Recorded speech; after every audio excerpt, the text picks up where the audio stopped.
Liz Larson. And I'm Billem McKenna. And together, we created the Cogno Movement System. And we'd like to welcome you to the New Life Perspectives radio show, where we're going to be sharing with you tools, tips, and ideas that are going to change your life.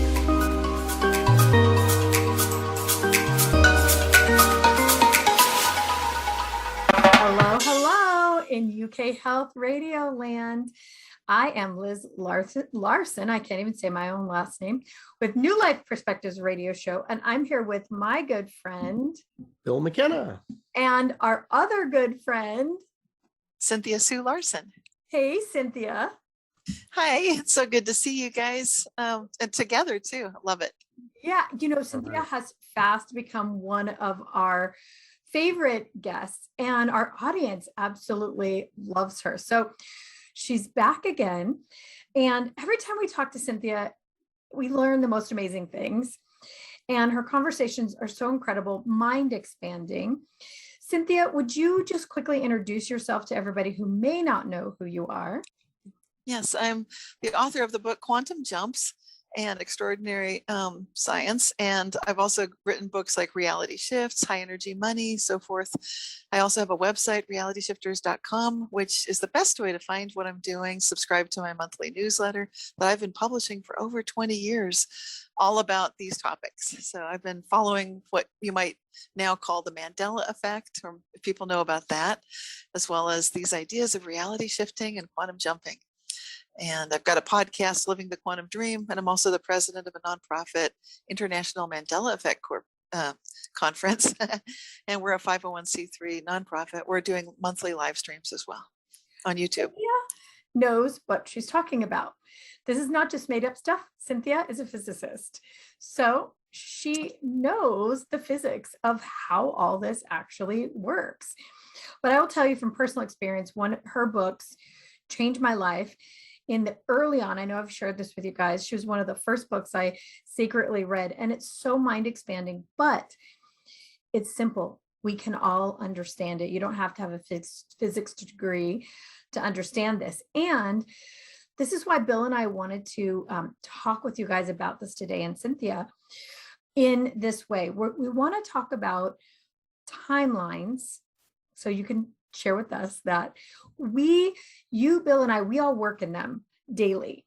We play in them, we use them for life change, we challenge them, like we really work in timelines, but not everybody knows what that is. And then there's this phenomenon of timeline fatigue, where those of us who are experiencing it, everybody are having fatigue. So should we start there, Bill, with? Yes. Well, so, years ago, I probably couldn't have wrapped my mind hardly around, timeline. What is that? This stuff sounds like, you remember the movie Back to the Future, and they had all kinds of different things. The guy would go back in time and he needed to change reality and in the different timelines that they were experiencing.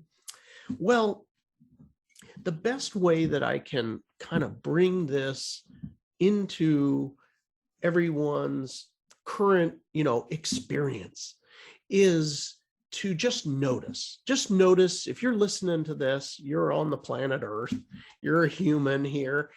This is a global show. And wherever you're at on the Earth, doesn't it feel like right around whatever it was, let's say March of 2020, last year, remember your life was going along, there were things happening, you were going along in your life. And then voila, it's as if a whole new reality started to emerge. For some of you, you might even say it was before that, like the craziness before the elections, right? That happened, at least domestically in the United States, but it obviously was witnessed around the world. But it seemed as if, like, the things that people are saying and doing don't seem to match my reality. like it's almost like people are making stuff up and then believing it to be the truth, or on all sides of anything, doesn't matter what side of the political fence you're on, it kind of appears that way to the opposite.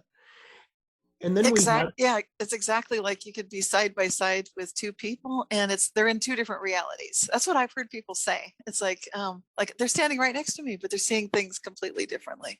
So that's happening as well. And you might feel like my family has changed, my friends have changed. You might be noticing that as well. Sorry. Yeah, well, yeah, there we go. Yeah. So I was just noticing, here it almost feels as if you entered into another dimension. Like right. You had a lifetime of experience, and then all of a sudden I'm in this dimension where there's food shortages, there's these ridiculous points of view on all sides. There's lockdowns and mandatory, got to do this, you can't do that, all these different things. This would be what I guess, in my perception, almost seems to be a global timeline shift. So anyway, what I guess is that it is more than global. It actually exists for us in our lives as well. It's and Cynthia, you're an expert at this. I'm just going to wind you up. Just let us tell us all about that, and tell us how it all works, and tell us what you're seeing currently. Well, what you're describing is a global situation, of course, but each of us has an individual experience. So each of us has our own individual interpretation of what we observe, the news we take in, what people around us are saying, what we're hearing about.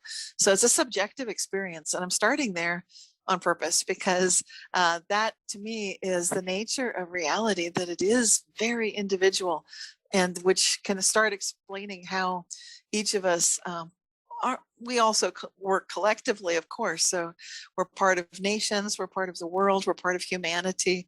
So we're sharing a large experience right now of what's going on around the world, with the weather, with politics, with health issues, all of these things.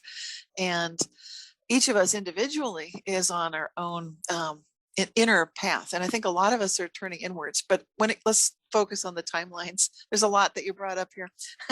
So timelines is the idea, and I love the way you presented it. You might just be going along with your everyday life one day, and then for a lot of people, March 2020 was the demarcation line, where it went from life as it was before and now after. And this is a new thing for a lot of people who may not have experienced quantum jumps, reality shifts, timeline changes, or the Mandela effect, as far as they know. So this could be the first experience of feeling like, wow, this is totally different. And that feeling is valuable. It's priceless, because that's where you might think of all of consciousness, whether you believe in God, the creator, or the cosmos, whatever your belief system might be. It is inviting us to take a look more closely at what's happening. It's really inviting us to wake up, to pay attention, to get involved, and instead of just blindly following orders or directions, but really to start asking questions. Because as we know from physics, physicist John Archibald Wheeler talked about a participatory universe where you can ask nature a question, nature always answers. So the questions we ask are important. The timelines thus become moment by moment decision points where we actually get involved with this conversation with nature, asking these questions. And based on how we really feel, our energy, body, ourself, and as you guys know, our consciousness is not simply in our head, it's spread out. It's beautifully, by design, intended to bring in our heart, our mind, our gut, everything together, hopefully aligned. But if it's not, we can have some bumpy roads when we navigate these timeline shifts. The timeline shift would be experiencing decision points where suddenly we're in what you might call a totally different reality. Maybe other people made the decision and now here we are, or it seems that way. Remember, each of us has the ability to ask nature questions. I love to ask, how good can it get? and then see what the answers really are to the questions we most wish to get answered. Cynthia, would you tell a timeline shift story for people who've never heard of your books or heard you speak about this before? Would you tell one of your classics, or maybe a new one? Yeah, well, I think I'm going to relate one that I've had that everybody can relate to. I'll start with just an easy one, an introductory one. So often I've noticed, and a lot of people notice that have reported to me in reality shifters, that sometimes when you're in a big hurry and you need to get somewhere, you don't have enough time to drive there. You look at your reliable timepiece, and it definitely shows you do not have enough time to traverse the distance that needs to be traveled. There's no way it's going to work. You know that in your head. Okay. But if you listen to your show, as I'm sure your listeners now know, just because it looks that way on your watch, your timepiece, and so forth, don't worry about it. Because if you need to get somewhere, you can get to a state of mind, a consciousness where you're already on time. So that's this is a timeline jump. It's really recognizing you can get there in less time. And that has happened for me so many times. But it's a reliable situation, although I don't like to depend on it, but you never know when you might need it. So what happens is I'll leave the house. I don't have enough time to get to an appointment, but I don't panic. It's like, okay, so this is happening. And I recommend that the listeners do that too. Just go into that beautiful expanded energy, grounded state, drive safely, of course. We always recommend people drive safely and attentively, and then just see what happens. What I do personally is I don't look at the timepiece during the drive. I keep it in that state of uncertainty on purpose, so that then when I arrive, then I look at the timepiece, check the time, and of course I'm there exactly on time, impossibly on time. There's no way that could have just happened, yet it did. And it's a very reliable thing. Happens a lot. And it used to be the most common reality shift that people would report to me back in the 1999, around 2000. That was one of the top experiences. I think Bill actually shared that technique at one point. If you look back in our archives, you may be able to find that one. I'll share one that Bill and I just experienced we had a retreat in Mount Shasta. Now, weird things happen in Mount Shasta, but we had a woman there who had expressed some problems with her mom and, misunderstanding and not seeing eye to eye. We worked on clearing that out of her system, and in our work, we changed timelines by moving the cause that's generating that particular timeline or that particular situation. That's a better word for it, maybe, right? In your life. So we did that. She came back. I don't know, it must have been just a few minutes after the session ended, and she had an email in her email box with the mother apologizing and seeing her point of view and really acknowledging the situation where her whole life had been this situation. And in a snap of a finger, it all shifted. And it was very interesting because you could kind of see the look on her face like, how in the world did that happen? You arrive in a new place. It's almost like a new world. Yeah, exactly. And so these are the timelines we're talking about that I think people that may never have experienced timelines are now getting a taste of it. That's what's so interesting in this last year and a half, is this is becoming a worldwide experience, to the point that the young people are talking about reality shifts. Often they're talking about going into an alternate reality that's imaginary. I think that's escapism at work. I'm not putting it down. It's totally understandable. But it's also doable to actually envision that you can have another reality like the one you're talking about, and people can definitely move into it as well.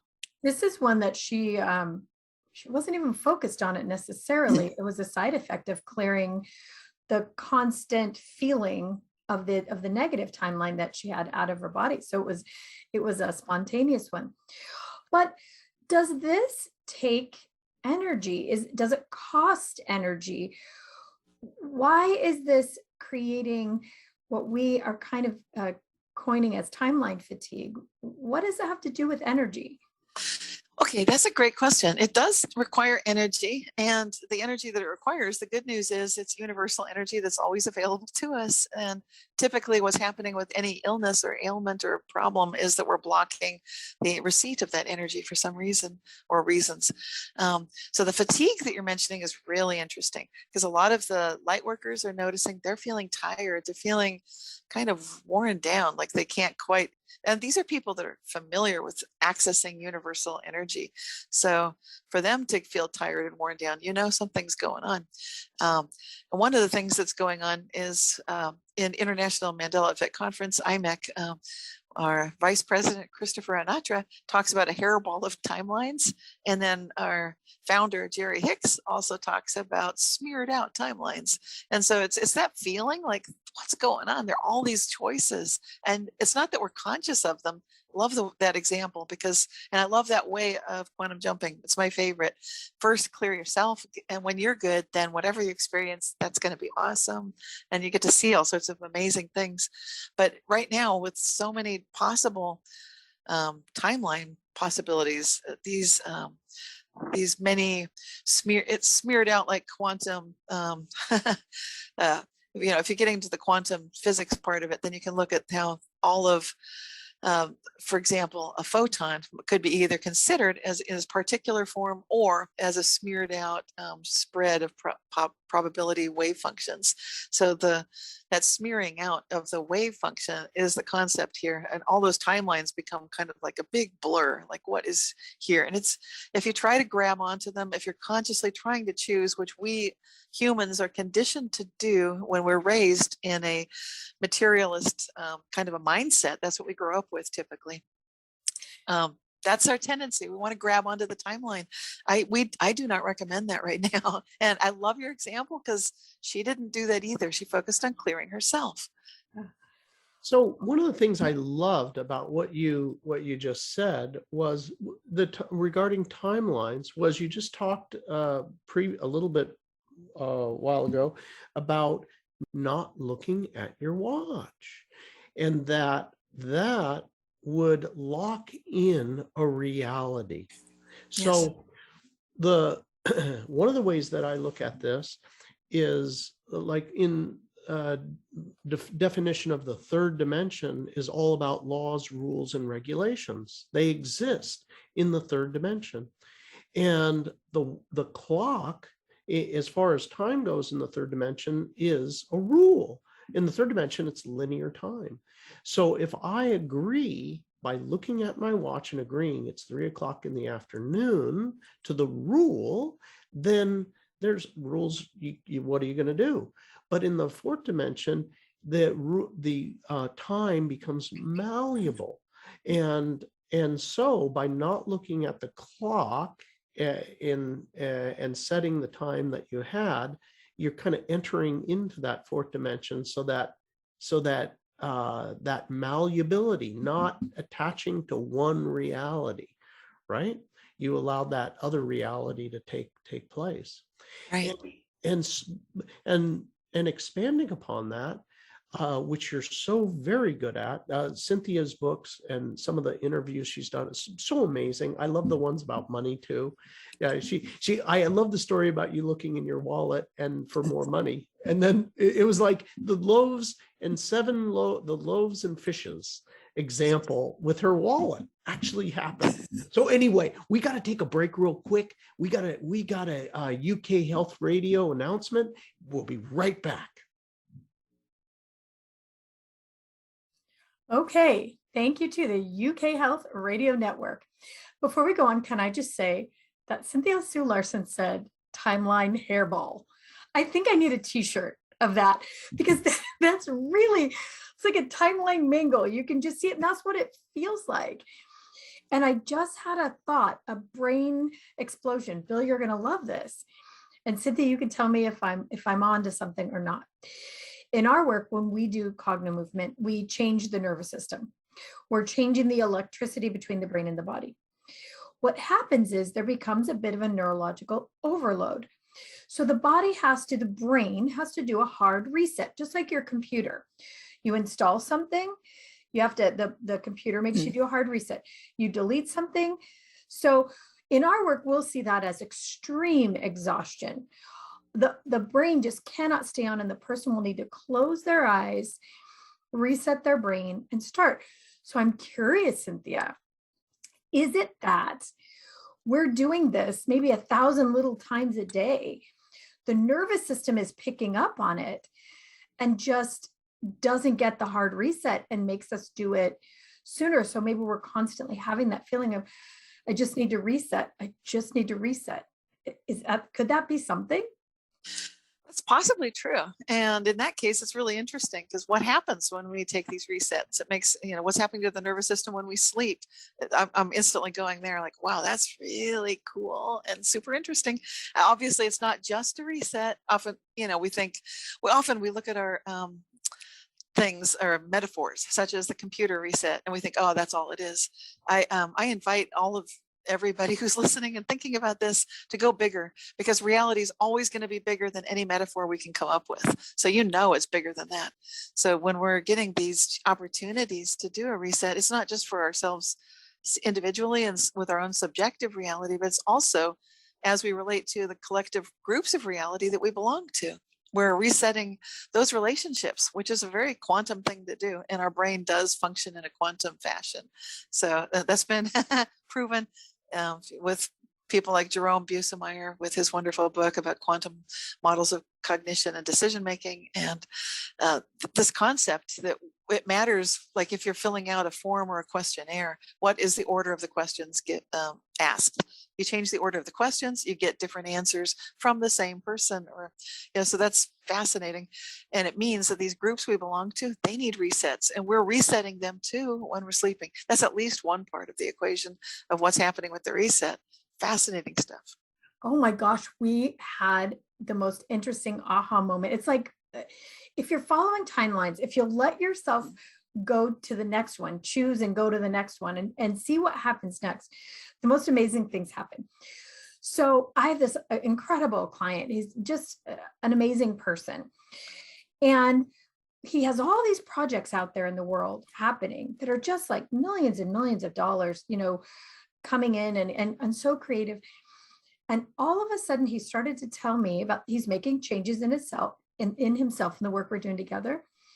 And all of a sudden he started to tell me about the people in these groups. They're very diverse groups, different projects, whose lives are changing. Like one person received a car and diamonds from their neighbor out of the blue. Wow. So I love that you're talking about this, that it's not just us, that when we reset, when we change, our networks change.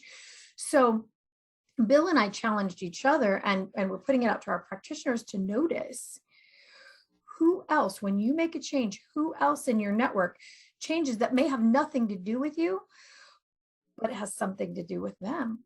Right, Bill? Go ahead, Cynthia. Oh, we're so much more connected than we often give ourselves credit for. But go ahead, Bill.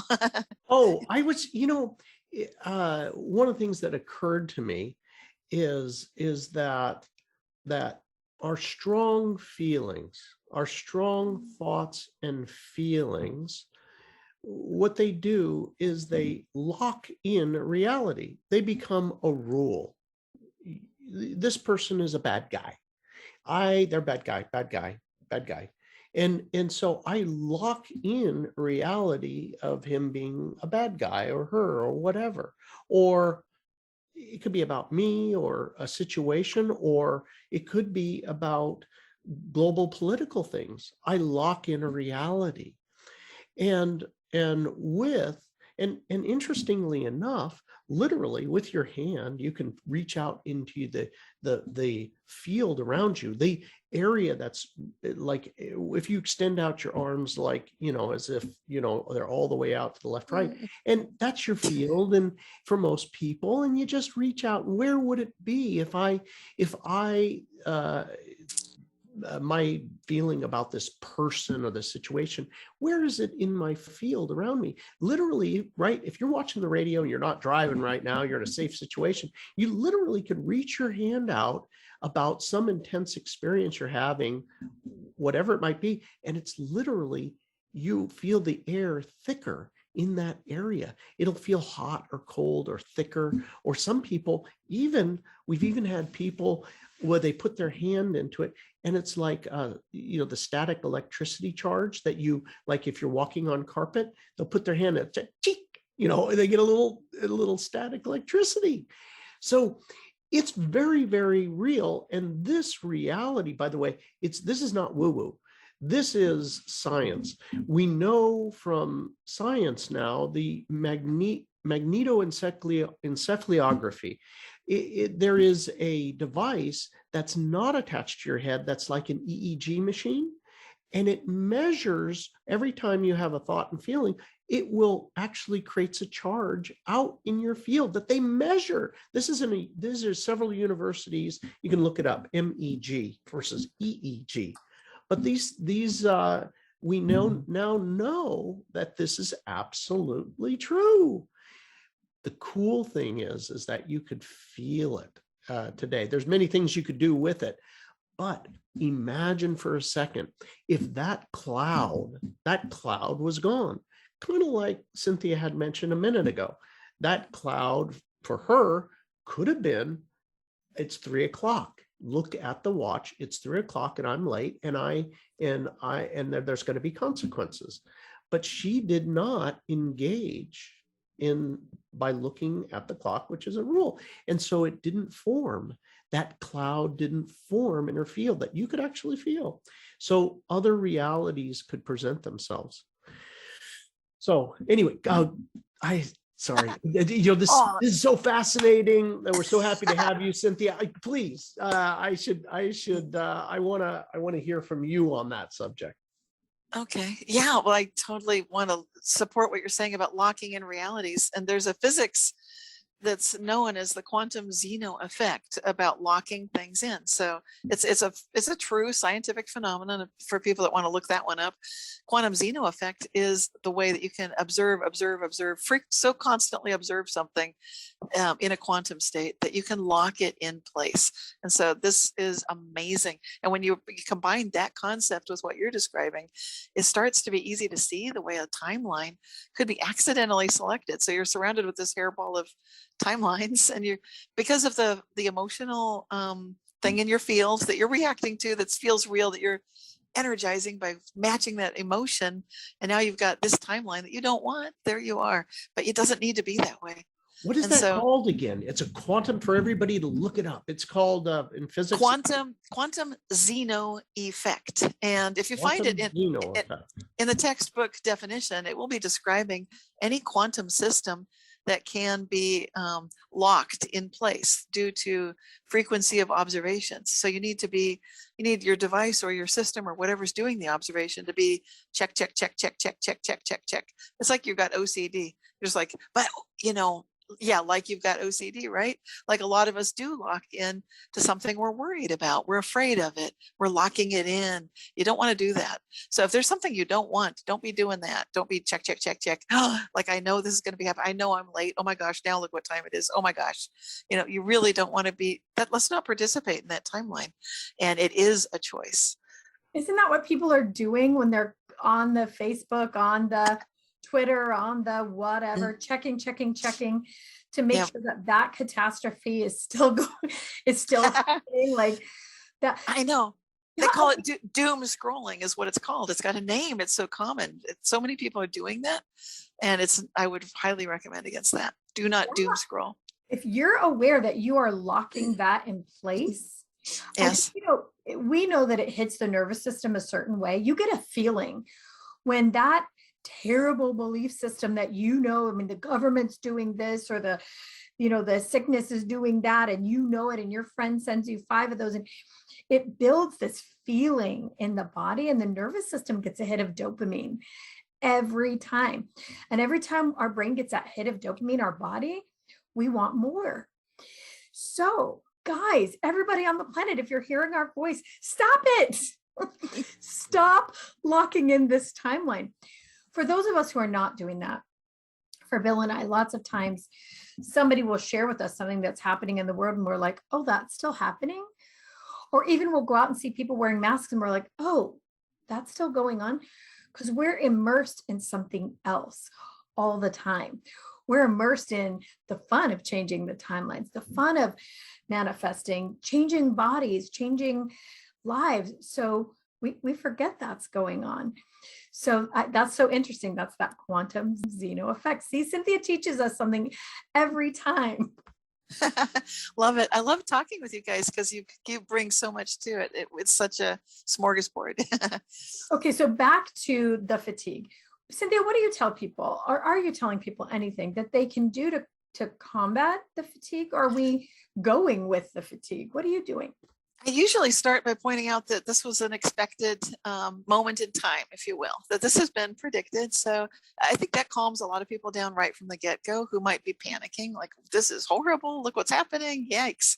And tell us about the prediction, because that's a very interesting thing. Tell us about that. Okay, well, basically, I've participated in some conferences that used to be happening that were started by physicist David Bohm and with Leroy Little Bear, who's Harvard scholar, but also a Blackfoot Indian wisdom keeper. And so those two, in addition to some linguists and other scientists and lots of other indigenous people from around the world would gather in dialogues. You've heard of, I don't know if you've heard of the Bohmian dialogue, but it's a way of staying in a neutral, centered position and listening, really going into a deep state of listening to let someone talk and talk and talk and talk, which could go on. Maybe, I mean, you can go get coffee, use the bathroom, come back, and that might still be the same person. But something amazing happens to the listeners because it's finally, it's like a bubble pops, and whatever your barrier and you're pushing away, like, yeah, that's their thing. And you get to a point where suddenly, and it feels like what they're saying, you do not have their problems and their issues and their viewpoint, but suddenly it feels like you are in it. And that state of deep listening is incredible. So I'm describing the experience of the Language of Spirit conferences that I started participating in some time ago, and they are amazing. So as part of that community, I became keenly aware that the Hopis, for example, who talk about that we're entering the fifth world, that there will be 7 of them, that this happens sort of like clockwork, that humanity goes through a crisis. And this is not just the Hopi talking about it. It's not just their prophecy rock. This is a shared viewpoint from wisdom traditions around the world, every continent of the indigenous First Nation people around the entire planet have been expecting this. It has been something they've been talking about in advance, about the signs and what to look for. And now we're in it. So I do start there. I tell people, don't panic, like a Hitchhiker's Guide to the Galaxy. Don't panic, because we're in something that was expected. So we showed up on time. We're here for a reason. You were born for these times. So that's where I start. So do you, back to the fatigue thing, do you have a prescription, or what are you telling your clients how to deal with the constant change in timelines and the fatigue that comes with? Listen to your own intuition and your own body. So even if it feels like you might need a nap when you normally never did, then take the nap. So really listen, going within more, trusting the feminine, accepting the yin side of ourselves that we often haven't really given that much respect to traditionally in our Western culture. But now I think people are really recognizing they need to do that more. And so listen to yourself, listen to that inner wisdom very closely, and stay grounded. Grounding is super important. Healers take it for granted that they stay grounded, but this is a strange time.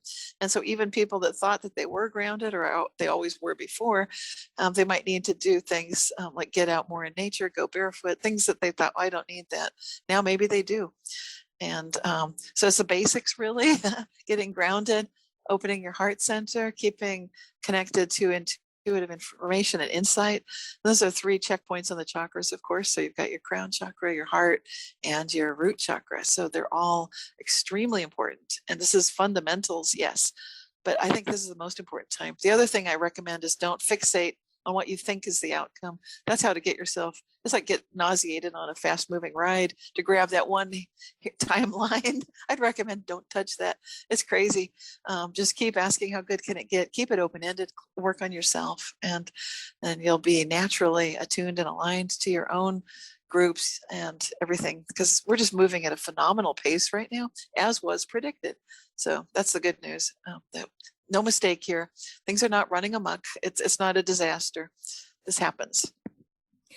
Okay, fantastic answer. So many gems in that. Hold on, everybody. We have a little word from our sponsors and UK Health Radio Show. So we will be back in 1 minute. All right. Thank you to UK Health Radio Show. You were about to say something, Bill. Oh, I just loved that Cynthia had brought forward all of the traditions, right? That indigenous traditions, and that the expectation of this change. And one of the things I had heard from the Hopi was the birth of the white buffalo, or the return of the white buffalo. And very strangely enough, several years back, there was this return of the white buffalo, like an albino buffalo was born. And the Hopi was like, oh, it's on. So, and sure enough, here we are, it's on. So what other predictions or signs, Cynthia, had you heard?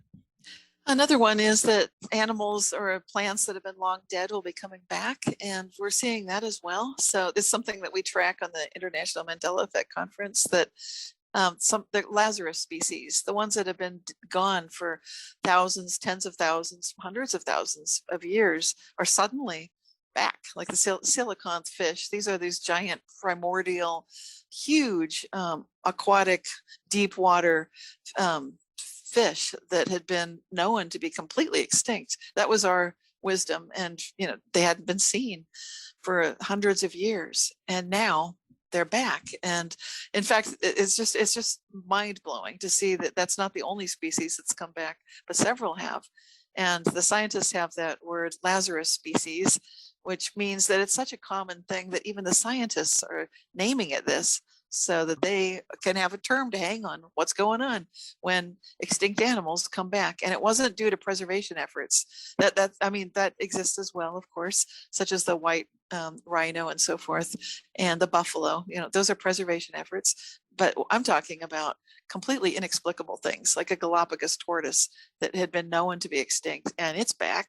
And birds, just about anything can come back. So the Hopi did mention that. And if you think about a hairball of timelines and all of these possibilities coming back, of course that would make sense.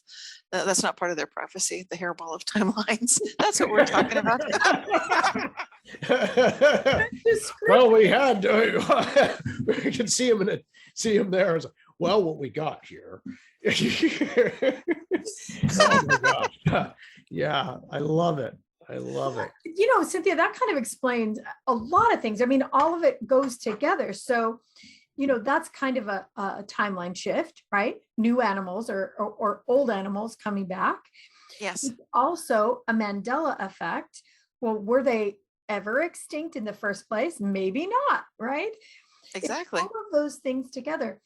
And it feels a little mushy, our existence. A little bit like no solid boundaries anymore. And those of us who know how to benefit from this, we're having a great time. It's fun to shift your attention, shift your focus, get clear in the body, and move that direction. Have you had any recent experiences like that? Anything fun you want to share? Oh gosh, I'm trying to think. Once it becomes part of a normal expectation, then I'm sort of expecting that. Lots of things, like I'm just walking out the door and I'll meet the mailman or meet people on the porch when my doorbell doesn't work and I didn't know that there was someone on the porch. All sorts of things, but I take it for granted. Like, of course, that's happening.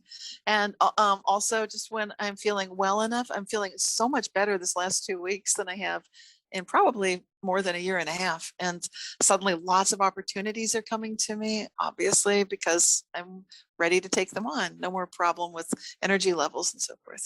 So those are big ones for me personally, because they matter to me in my daily life, but they may not be a big deal to other people. That is big. You know, when you don't feel good, life, you don't have the energy to do things. There's Right. no motivation. There's no focus. You just don't feel good. You've got to be able to find a way to get that energy up. I just want to piggyback on something you said. I heard Mel Robbins an interview this morning, and it was funny because she was talking about these big manifesting, like you're sitting in your house and you don't have enough money for food, but you're trying to manifest a mansion. There's a disconnect, right? You can't get from there to here. So you were talking about little things like meeting somebody on the front porch. I really love that idea, and I always highly recommend it because you can manifest what's next, right? Do you want to be able to know when the doorbell's ringing before it rings, or who's calling on the phone? Or do you just want to manifest, your friend calling and taking you to lunch that day? What little fun thing could you focus your attention on, be fully clear in your body, and just play, see if it happens next?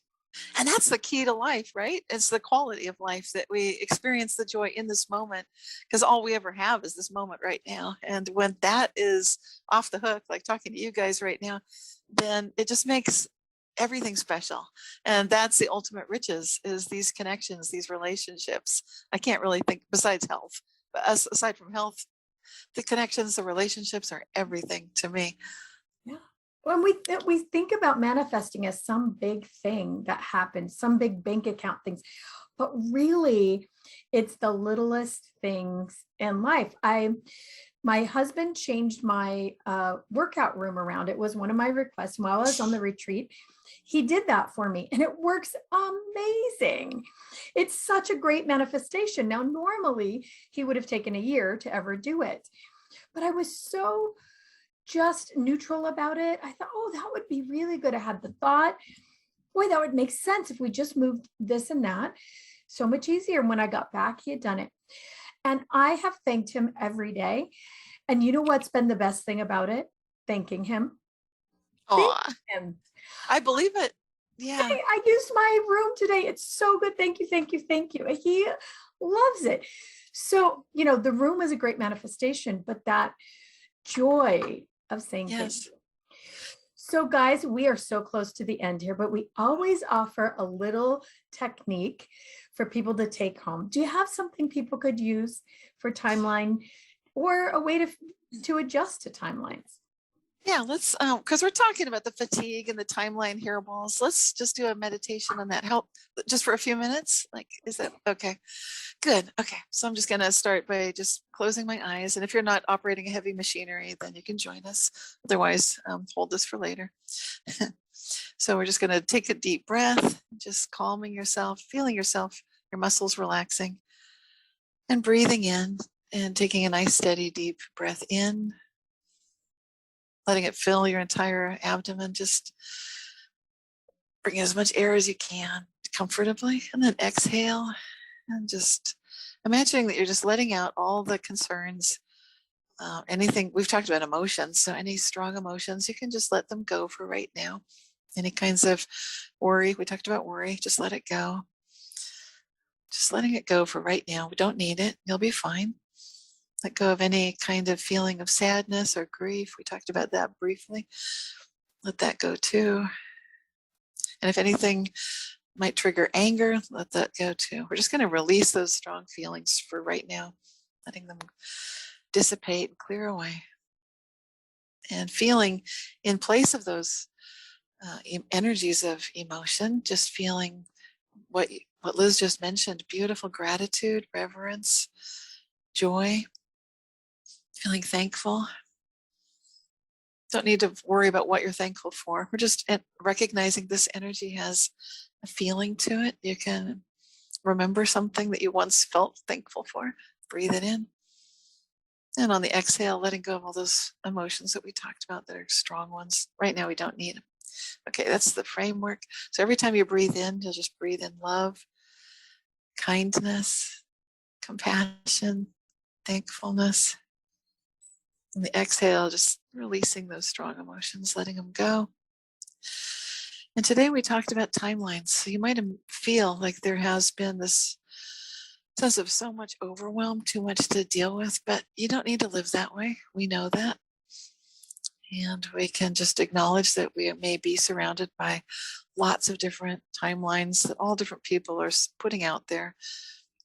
And right now what we're doing is being aware that even though there are all these timelines, we're just going to stay focused right here, right now, on ourselves, and feeling that we can become as clear and clean and emotionally calm and neutral and balanced, feeling kindness and love, feeling thankfulness, with the awareness that these are feelings we'd like to experience in daily life. And so instead of grabbing onto some timeline that looks like maybe it'll work, maybe it won't, we're not going to focus on that right now. We'll trust that we can rely on what we need to be ours, that we can trust nature to give us what we need. I like to focus on how good can it get for everybody, for each of us and everyone we love. And this then becomes a feeling of being connected with relationships to the earth, to nature, to plants and animals and each other. Just breathing that in. Now, when I breathe that in, I feel tremendous revitalization energy. And then just remember to stay grounded, just releasing any temptation that we might have to grab onto some timeline. We're just going to stay fluid and flexible, resilient, and just in the groove. Doesn't matter what happens next. We're good with whatever. Then breathe in that beautiful feeling of gratitude and love, thankfulness. You might now get a sense that maybe there is a timeline that just feels like that's where we are for now. That's cool. So whichever timeline is resonating with you in the highest vibratory state that you're in, that'll be the right one. So when you're ready, you can open your eyes and feel a sense that it might feel exciting. I feel excited. I feel like there's a really good timeline that all of us together are bringing in. It feels amazing. And so I'm just feeling that. And I've felt that before, thanks to being with Bill and Liz. So we can open our eyes together and recognize we are together always, even if it might not seem like we always share the same objective reality. It's okay. Oh, beautiful. Thank you. Thank you for that. Oh, thank you. Thank you for all the work that you guys do too, because you are really making a big difference on the planet. And I can't even tell you how much I appreciate that. It's like, woo. We're having so much fun. We're having so much fun doing it. It's been a blast. Cynthia, how do people get engaged with you? You have so much to offer. How can they get in contact with you? How can they engage with you? How can they get a session with you? Yes. Okay. Check out my website, which is realityshifters with an S at the end.com. And please sign up for my newsletter, because then you'll get all of what happened in the last month, which is always a lot more than I even remember happened in the last month. It's like, that happened. And so it's things like this interview today, events that are happening, things I'm doing, and so forth. There's always lots going on. All and right. my email is cynthia@realityshifters.com. Awesome. Again, you guys get out there and buy Cynthia's books. They will change your life if you have not heard of them yet. They're amazing. And we are just right up against that time. Thank you so much for being here, Billem McKenna and Cynthia Sue Larson. And we will definitely have Cynthia back again, because we have so much more to talk about. That's it, guys. We'll see you next week. Thank you. Thank you. Thanks for being here with us on the New Life Perspective radio show. For more information or to find out more about the work that Bill and I do, please visit us at cognomovement.com or email us at info@cognomovement.com. See you again soon.